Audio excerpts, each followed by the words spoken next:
வணக்கம். இந்திய நேரப்படி காலை 8:30 மணி செய்திகள். முதலில் தலைப்பு செய்திகளை காணலாம். சர்வதேச யோகா தினம். பிரதமர் நரேந்திர மோடி தலைமையில் பிரம்மாண்ட யோகா பயிற்சி. மாற்றுத்திறனாளி குழந்தைகள் பாடிய பிறந்தநாள் வாழ்த்து பாடல். கண்கலங்கிய திரௌபதி முர்மு. ஜம்மு காஷ்மீருக்கு பயணம். எல்லை பாதுகாப்பு படை வீரர்களுடன் உணவருந்தினார் பாதுகாப்புத்துறை அமைச்சர் ராஜ்நாத் சிங். இஸ்ரேல் ஈரான் போர் பதற்றம். ஈரானிலிருந்து மேலும் 290 இந்தியர்கள் டெல்லி வருகை. பல்வேறு சிறப்பம்சங்களுடன் வள்ளுவர் கோட்டம் இன்று திறந்து வைக்கிறார் முதலமைச்சர் மு.க.ஸ்டாலின். ஈரான் அமெரிக்கா இடையே போர் பதற்றம் 2 வாரங்களில் முடிவு செய்வதாக அமெரிக்க அதிபர் டிரம்ப் அறிவிப்பு. இனி விரிவான செய்திகளை காணலாம். சர்வதேச யோகா தினத்தை ஒட்டி பிரதமர் மோடி பிரம்மாண்ட யோகா பயிற்சியில் ஈடுபட்டுள்ளார்.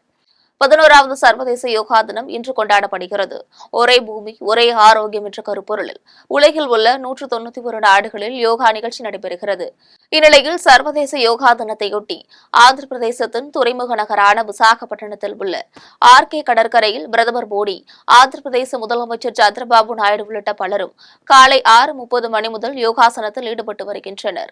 இதற்காக விரிவான பாதுகாப்பு ஏற்பாடுகளும் செய்யப்பட்டுள்ளன. 1200க்கும் மேற்பட்ட கண்காணிப்பு கேமராக்கள், ட்ரோன்கள் ஆகியவற்றை கொண்டு கண்காணிப்பு பணிகளும் நடந்து வருகின்றன. முக்கிய தலைவர்கள் மற்றும் பிரமுகர்கள் பங்கேற்றுள்ள இந்நிகழ்ச்சிக்கு 10,000க்கும் மேற்பட்ட போலீசார் பாதுகாப்பு பணியில் ஈடுபடுத்தப்பட்டுள்ளனர்.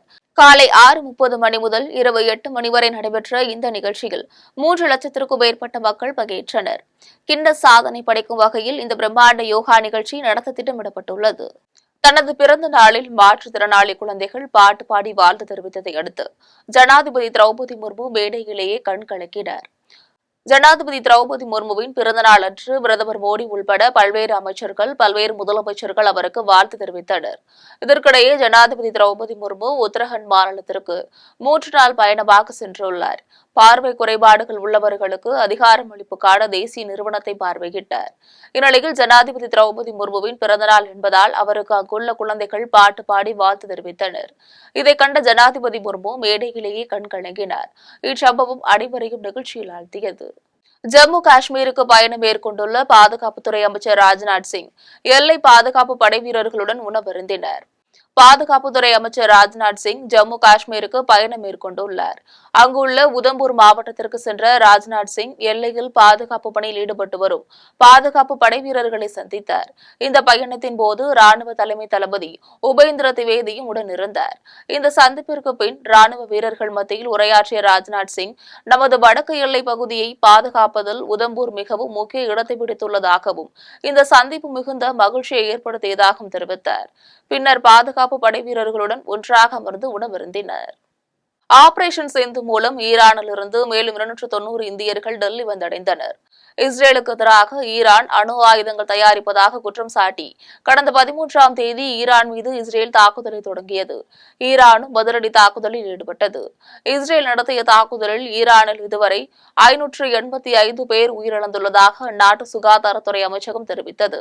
அதேபோல் இஸ்ரேலில் 24 பேர் கொல்லப்பட்டதாகவும் 1300க்கும் மேற்பட்டோர் காயமடைந்ததாகவும் கூறப்பட்டுள்ளது. இரு நாடுகளுக்கும் இடையே தொடர்ந்து மோதல் நடைபெற்று வருகிறது. இதனால் மத்திய கிழக்கில் போர் பதற்றம் அதிகரித்துள்ளது.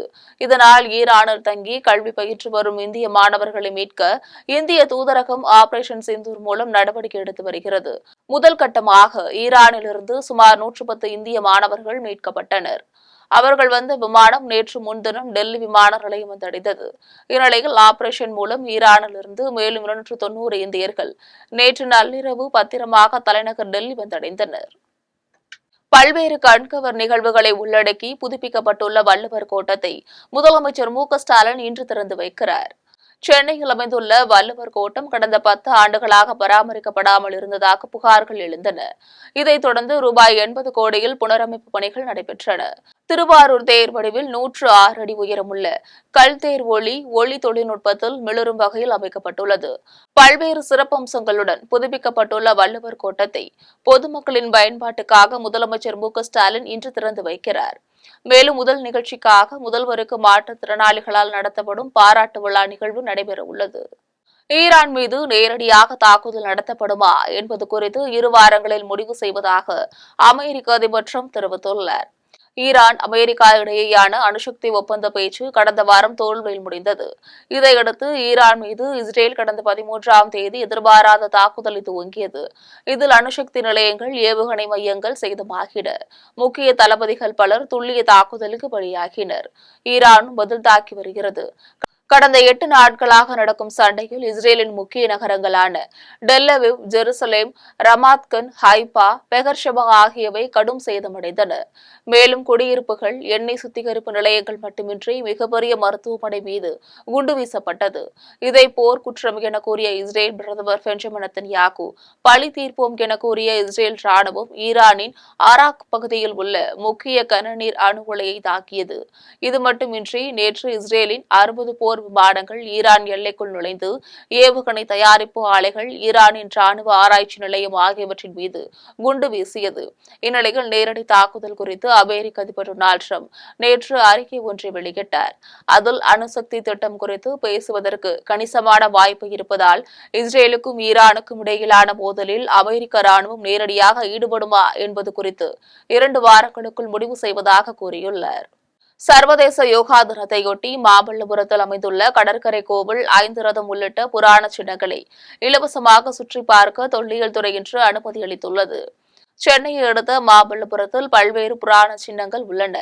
இங்கு தினமும் ஆயிரக்கணக்கான சுற்றுலா பயணிகள் வந்து புராதன சின்னங்களை கண்டு களித்து வருகின்றனர். இந்த புராதன சின்னங்கள் தொல்லியல் துறை கட்டுப்பாட்டில் உள்ளன.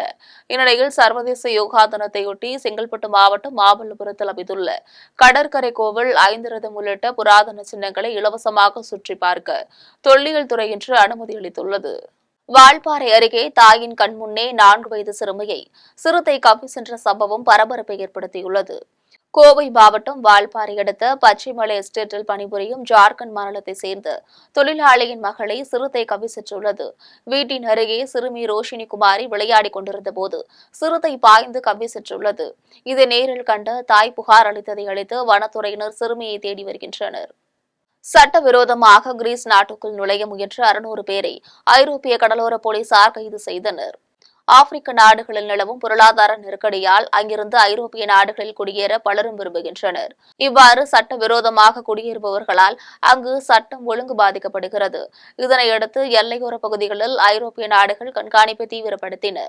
இந்நிலையில் கிரீஸ் கடற்பகுதியில் போர்ச்சுகீசிய நாடு கொடியுடன் 2 படகுகள் சென்று கொண்டிருந்தன. அப்போது அங்கு ரோந்து பணி மேற்கொண்ட ஐரோப்பிய கடலோர போலீசார் அந்த படகுகளை இடைமறித்து சோதனை செய்தனர். அதில் அவர்கள் அனைவரும் சட்டவிரோதமாக கிரீஸ் நாட்டுக்குள் நுழைய முயன்றது கண்டுபிடிக்கப்பட்டது. இதனையடுத்து அந்த படகுகளை கைப்பற்றிய கடலோர போலீசார் அதிலிருந்து 600 பேரையும் கைது செய்தனர். பின்னர் அவர்கள் அனைவரும் அங்குள்ள அகதிகள் முகாமில் ஒப்படைக்கப்பட்டனர். விசாரணைக்கு பிறகு அவர்களை தாயகத்துக்கு அனுப்பி வைக்கவும் நடவடிக்கை மேற்கொள்ளப்பட்டு வருகிறது. சேலம் அணிக்கு எதிரான போட்டியில் 6 விக்கெட்டுகள் வித்தியாசத்தில் சேப்பாக் சூப்பர் கில்லிஸ் அணி வெற்றி பெற்றுள்ளது. 9வது TNPL தொடர் வாழப்பாடியில் உள்ள சேலம் கிரிக்கெட் பவுண்டேஷன் மைதானத்தில் நடந்து வருகிறது. இதில் நடைபெற்ற 17வது லீக் ஆட்டத்தில் Chepauk super gillies, Salem Spartans அணிகள் விளையாடி வருகின்றன. இதில் டாஸ் வென்ற சேப்பாக் சூப்பர் கில்லிஸ் பந்துவீச்சை தேர்வு செய்தது. அதன்படி முதலில் பேட்டிங் செய்த சேலம் அணி நிர்ணயிக்கப்பட்ட 20 ஓவர்களில் 7 விக்கெட்டுகளை இழந்து 160 ரன்கள் அடித்தது. இதனையடுத்து 161 ரன்கள் அடித்தால் வெற்றி என்ற இலக்குடன் களமிறங்கிய சேப்பாக் சூப்பர் கில்லிஸ் அணி 16.3 ஓவர்களில் 4 விக்கெட்டுகளை இழந்து 162 ரன்கள் எடுத்தது. இதன் மூலம் சேலம் அணியை 6 விக்கெட்டுகள் வித்தியாசத்தில் வீழ்த்திய சேப்பாக் சூப்பர் கில்லிஸ் அணி TNPL 2025 தொடரின் தனது 5வது தொடர் வெற்றியை பதிவு செய்ததுடன் பிளே ஆஃப் சுற்றுக்கு தகுதி பெற்று அசத்தியது. வளசரவாக்கம் மாநகராட்சி அலுவலகத்தில் நடைபெற்ற மண்டல கூட்டத்தில் 12 தீர்மானங்கள் நிறைவேற்றப்பட்டன. சென்னை மாநகராட்சிக்கு உட்பட்ட வளசரவாக்கம் மண்டல அலுவலகத்தில் மாதாந்திர மண்டல கூட்டம் குழு தலைவர் நிலம்பூர் ராஜன், மண்டல உதவி கமிஷனர் பானுகுமார் ஆகியோர் தலைமையில் நடைபெற்றது. கூட்டத்தில் அனைத்து துறை சார்ந்த அரசு அதிகாரிகள் மற்றும் மக்கள் பிரதிநிதிகளான மாமன்ற கவுன்சிலர்கள் பங்கேற்றனர். அப்போது தங்கள் பகுதியில் செய்யப்பட வேண்டிய பணிகள், செய்யப்பட்டுள்ள பணிகள் குறித்தும் அதற்கு தீர்வு காண வேண்டியவைகள் குறித்தும் கவுன்சிலர்கள் கோரிக்கை வைத்தனர். குறிப்பாக மின்சாரம், குடிநீர் உள்ளிட்டவற்றில் அதிகாரிகள் கவனம் செலுத்த வேண்டும் எனவும், பொதுமக்கள் குறைகளை தீர்வு காண உடனடி நடவடிக்கை எடுக்க வேண்டும் எனவும் கவுன்சிலர்கள் தெரிவித்தனர். கூட்டத்தில் மழைநீர் வடிகால்வாய் பணி, சாலை சீரமைப்பு உட்பட 12 தீர்மானங்கள் நிறைவேற்றப்பட்டன. வானகரத்தில் கஞ்சா விற்பனை செய்வது குறித்து காவல் நிலையத்திற்கு தகவல் கொடுத்ததாக பாஜக பிரமுகர் உட்பட மூவரை அறிவாளால் வெட்டிவிட்டு சென்ற 7 பேரை காவல்துறையினர் கைது செய்து சிறையில் அடைத்தனர். தலைமறைவாக உள்ள 2 பேரை தேடி வருகின்றனர். சென்னை மதுரவாயல் அருகே வானகரம் அடுத்த தண்டலம் பகுதியை சேர்ந்த பிரசாத் என்பவர் பாரதிய ஜனதா கட்சியின் மண்டல தலைவராக உள்ளார். இவர் கடந்த 15ஆம் தேதி இரவு பூபதி, சக்திவேல் ஆகிய 2 நண்பர்களுடன் பத்மாவதி நகர் பகுதியில் வீட்டின் அருகே பேசிக் கொண்டிருந்த போது திடீரென இருசக்கர வாகனத்திலும் ஆட்டோவில் வந்த 9 பேர் மூவரையும் சரமாரியாக கத்தியால் வெட்டிவிட்டு தப்பித்து சென்றனர். இதில் பலத்த காயமடைந்த மூவரும் தனியார் மருத்துவமனையில் அனுமதிக்கப்பட்டு சிகிச்சை பெற்று வந்தனர். இது தொடர்பாக வானகரம் காவல்துறையினர் வழக்கு பதிவு செய்து விசாரணை மேற்கொண்டதில் கஞ்சா விற்கப்படுவதை காவல் நிலையத்திற்கு தகவல் தெரிவித்ததால் பாஜக பிரமுகர் மற்றும் அவரது நண்பர்களை கஞ்சா கும்பல் வெட்டியது. இதனையடுத்து வழக்கில் தொடர்புடைய பாபா பிரசாந்த், விக்னேஷ், சந்தோஷ்குமார், பில்லா சந்தோஷ், கோகுலக்கண்ணன், ஸ்ரீநாத், சாய்குமார் உள்ளிட்ட 7 பேரை காவல்துறையினர் கைது செய்து நீதிமன்றத்தில் ஆஜர்படுத்தி புழல் சிறையில் அடைத்தனர். தப்பியோடிய 2 பேரை காவல்துறையினர் தேடி வருகின்றனர். பூந்தமல்லியில் நடைபெற்ற நீதிமன்ற குற்றவியல் வழக்கறிஞர்கள் சங்கத்தின் பொதுக்குழு கூட்டத்தில் புதிதாக பொறுப்பாளர்கள் தேர்வு செய்யப்பட்டு அறிமுகம் செய்து வைக்கப்பட்டனர். பூந்தமல்லி நீதிமன்ற குற்றவியல் வழக்கறிஞர்கள் சங்கத்தின் பொதுக்குழு கூட்டம் நீதிமன்ற வளாகத்தில் சங்கத்தின் தலைவர் தாமஸ் பர்னபாஸ், செயலாளர் ரஞ்சித் குமார் ஆகியோர் தலைமையில் நடைபெற்றது. கூட்டத்தில் வழக்கறிஞர்கள் பாதுகாப்பு சட்டத்தை அமல்படுத்த வேண்டும், நீதிபதிகள் வழக்கறிஞர்கள் ஒன்றிணைந்து பார் பெஞ்ச் கூட்டம் நடத்தி வழக்கறிஞர்களின் குறைகளை நீதிபதிகள் கேட்டறிய வேண்டும், காவல் நிலையத்தில் வழக்கறிஞர்களுக்கு அவமரியாதை ஏற்படுத்துவதை கண்டித்து கண்டன தீர்மானம் இயற்ற வேண்டும் என்பன உள்ளிட்ட 5 தீர்மானங்கள் நிறைவேற்றப்பட்டன.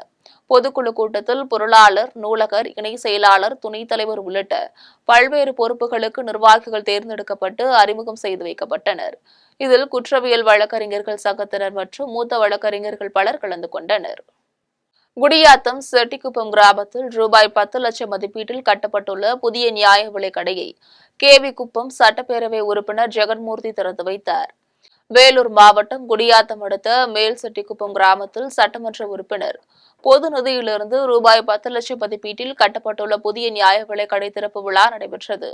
விழாவில் கேவி குப்பம் சட்டப்பேரவை உறுப்பினர் ஜெகன்மூர்த்தி கலந்து கொண்டு புதிய நியாய விலை கட்டிடத்தை ரிப்பன் வெட்டி திறந்து வைத்தார். அதன் பின்னர் புதிய கல்வெட்டினையும் திறந்து வைத்த போது பொதுமக்களுக்கு இனிப்புகளை வழங்கினர். அதனைத் தொடர்ந்து குடும்ப அட்டைதாரர்களுக்கு உணவுப் பொருட்களை வழங்கினர். இதில் செட்டிக்குப்பம் பஞ்சாயத்து தலைவர் இந்திராணி ரவிச்சந்திரன், ஒன்றிய செயலாளர் வனராஜ், துணைத் தலைவர் சுரேந்திர பாபு, பஞ்சாயத்து தலைவர்கள் வெங்கடேசன், சாந்தி மோகன், சுந்தர் மற்றும் வட்ட வழங்கல் துறையினர், உள்ளாட்சி பிரதிநிதிகள் பலர் கலந்து கொண்டனர். வேலூர் மாவட்டம் கேவி குப்பம் பகுதியில் புதிய அரசு கலைக்கல்லூரியை திறந்து வைத்த முதலமைச்சருக்கும் கல்லூரி திறப்பு நிகழ்ச்சியில் பேசுவதற்கும் அனுமதித்த அமைச்சர் துரைமுருகனுக்கும் கேவி குப்பம் சட்டமன்ற உறுப்பினர் ஜெகன்மூர்த்தி நன்றி தெரிவித்தார். வேலூர் மாவட்டம் கேவி குப்பம் பகுதியில் புதிய அரசு கலைக்கல்லூரியை சென்னை தலைமை செயல் அலுவலகத்திலிருந்து முதலமைச்சர் ஸ்டாலின் காணொலி வாயிலாக திறந்து வைத்தார். அதனைத் தொடர்ந்து எதிரொலியாக நடைபெற்ற நிகழ்ச்சியில் சிறப்பு அழைப்பாளர்களாக நீர்வளத்துறை அமைச்சர் துரைமுருகன், வேலூர் நாடாளுமன்ற உறுப்பினர் கதிர் ஆனந்த், அணைக்கட்டு சட்டமன்ற உறுப்பினர் நந்தகுமார், குடியாத்தம் சட்டமன்ற உறுப்பினர் அமலு, வேலூர் சட்டமன்ற உறுப்பினர் கார்த்திகேயன், மாவட்ட ஆட்சியர் சுப்பலட்சுமி உள்ளிட்டோர் கலந்து கொண்டு புதிய அரசு கலைக்கல்லூரியை குத்துவிளக்கேற்றி வைத்து திறந்து வைத்தனர். அதனைத் தொடர்ந்து நிகழ்ச்சியின் மேடைகள் அமைச்சர் துரைமுருகன் பேசிக் கொண்டிருந்தார்.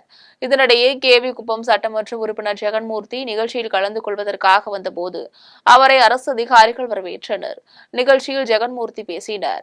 அப்போது கேவி குப்பம் சட்டமன்ற தொகுதி மக்களின் நீண்ட நாள் கோரிக்கையான கலை கல்லூரியை திறந்து வைத்து தமிழக முதலமைச்சருக்கு நன்றியை தெரிவித்துக் கொள்கிறேன் எனவும், கேவி குப்பம் பகுதியில் தாலுகா மருத்துவமனை அமைக்க வேண்டும் எனவும் தொடர்ந்து குரல் கொடுத்து வருகிறேன் எனவும் தெரிவித்தார்.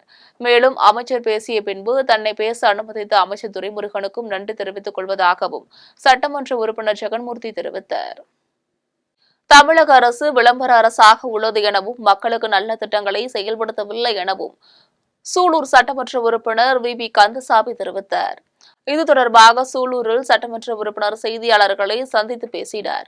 அப்போது தமிழக முதலமைச்சர் மு.க.ஸ்டாலின் மக்களுக்கு பொய்யான வாக்குகளை கொடுத்து வருகிறார் என்றும், தமிழக அரசு விளம்பர அரசாக உள்ளது, மக்களுக்கு நலத்திட்டங்களை கொண்டு வருவதில்லை எனவும், சூலூர் அரசு ஆண்கள் மேல்நிலைப் பள்ளியில் நடைபெற்ற 100ஆண்டு விழாவில் அமைச்சர் அன்பில் மகேஷ் பொய்யாமொழி முன்னிலையில் மேல்நிலைப்பள்ளி ஆசிரியை தேசிய கீதத்தை தவறாக பாடினார் எனவும், அமைச்சர் முன்னிலையில் ஒரு தேசிய கீதத்தை தவறாக பாடக்கூடிய அவல ஆட்சியாக திமுக அமைந்துள்ளது என்றும், விசைத்தறி தொழிலாளர்களுக்கு ஊதிய உயர்வை பெற்றுத் தருவதாக பேச்சுவார்த்தை நடத்திய பின்னரும் இன்னும் கூலி உயர்வு வழங்கப்படவில்லை என்றும் தெரிவித்தார். மேலும் சூலூர் அருகே சின்னியம்பாளையத்தில் கோயில் சிலைகளை உடைத்தவர்களை கைது செய்து உரிய நடவடிக்கை எடுக்க வேண்டும் எனவும், முருக பக்தர்கள் அனைவரும் மதுரை முருக பக்தர்கள் மாநாட்டிற்கு செல்ல வேண்டும் எனவும் பொதுமக்களை சட்டமன்ற உறுப்பினர் வி.பி. கந்தசாமி கேட்டுக் கொண்டார். திட்டம் விவசாய நிலநிலத்தில் கொண்டு செல்லக்கூடாது. பொங்கலூர் பகுதியில் விவசாயிகள் காத்திருப்பு போராட்டம் நடத்தி கொண்டிருக்கிறார்கள். கிட்டத்தட்ட 10 நாட்கள் போராட்டம் நடத்தி கொண்டிருக்கிறார்கள். முட்டையெடுத்தும் கூட போராட்டத்தை நடத்தி கொண்டிருக்கிறார்கள். ஆனால் அந்த வழியாகவே நம்முடைய அமைச்சர் பெருமக்கள் எல்லாம் வந்து கொண்டிருக்கிறார்கள். அதை கண்டுகொள்வதே இல்லை.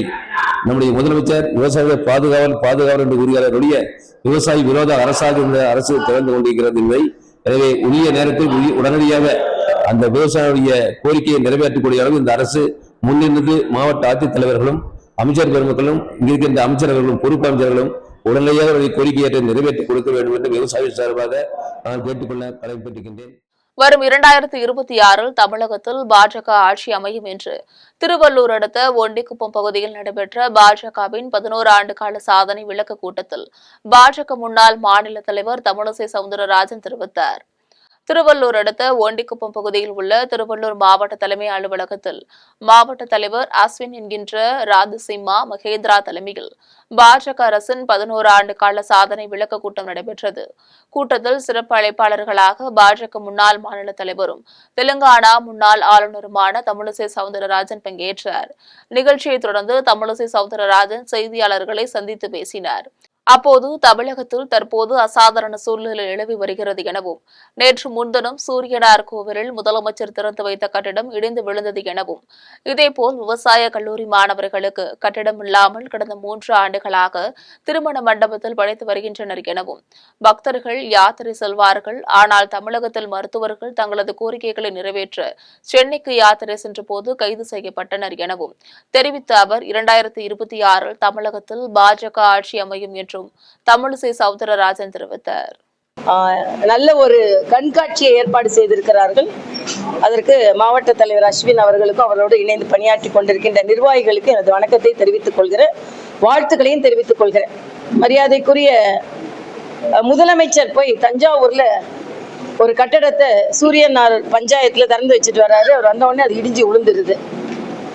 அதே மாதிரி இன்னைக்கு விவசாய கல்லூரிக்கு என்று கட்டணம் இல்லாம 3 ஆண்டுகள் அவர்கள் எல்லாம் கல்யாண மண்டபத்துல படித்து கொண்டிருக்கிறார்கள். யாத்திரை பக்தர்கள் போகலாம், ஆனா தமிழ்நாட்டுல டாக்டர்கள் யாத்திரை போய் அவங்க கைது செய்யப்பட்டிருக்கிறார்கள். நினைத்தாலே முக்தி அளிக்கும் திருவண்ணாமலை அண்ணாமலையார் திருக்கோவிலில் திரைப்பட நடிகர் சூரி குடும்பத்துடன் சுவாமி தரிசனம் செய்தார்.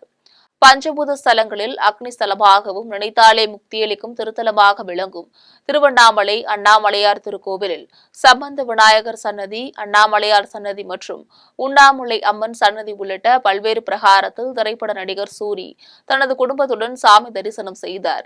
அப்போது அண்ணாமலையார் கோவில் நிர்வாகம் சார்பில் நடிகர் சூரி குடும்பத்தினருக்கு மாலை அணிவித்து பிரசாதங்கள் வழங்கப்பட்டது. அதன் பின்னர் கோவிலில் புகைப்படம் எடுத்தனர். மீண்டும் தலைப்பு செய்திகள். சர்வதேச யோகா தினம். பிரதமர் நரேந்திர மோடி தலைமையில் பிரம்மாண்ட யோகா பயிற்சி. மாற்றுத்திறனாளி குழந்தைகள் பாடிய பிறந்தநாள் வாழ்த்து பாடல். கண்கலங்கிய திரௌபதி முர்மு. ஜம்மு காஷ்மீருக்கு பயணம். எல்லை பாதுகாப்பு படை வீரர்களுடன் உணவருந்தினார் பாதுகாப்புத்துறை அமைச்சர் ராஜ்நாத் சிங். இஸ்ரேல் ஈரான் போர் பதற்றம். ஈரானிலிருந்து மேலும் 290 இந்தியர்கள் டெல்லி வருகை. பல்வேறு சிறப்பம்சங்களுடன் வள்ளுவர் கோட்டம் இன்று திறந்து வைக்கிறார் முதலமைச்சர் மு.க.ஸ்டாலின். ஈரான் அமெரிக்கா இடையே போர் பதற்றம் 2 வாரங்களில் முடிவு செய்வதாக அமெரிக்க அதிபர் ட்ரம்ப் அறிவிப்பு. இத்துடன் செய்திகள் நிறைவடைகின்றன. மீண்டும் செய்திகள் மதியம் 1:30 மணிக்கு. உடனுக்குடன் செய்திகளை காண GemLive.tv என்ற இணையதளத்தில் இணைந்திருங்கள். நன்றி, வணக்கம்.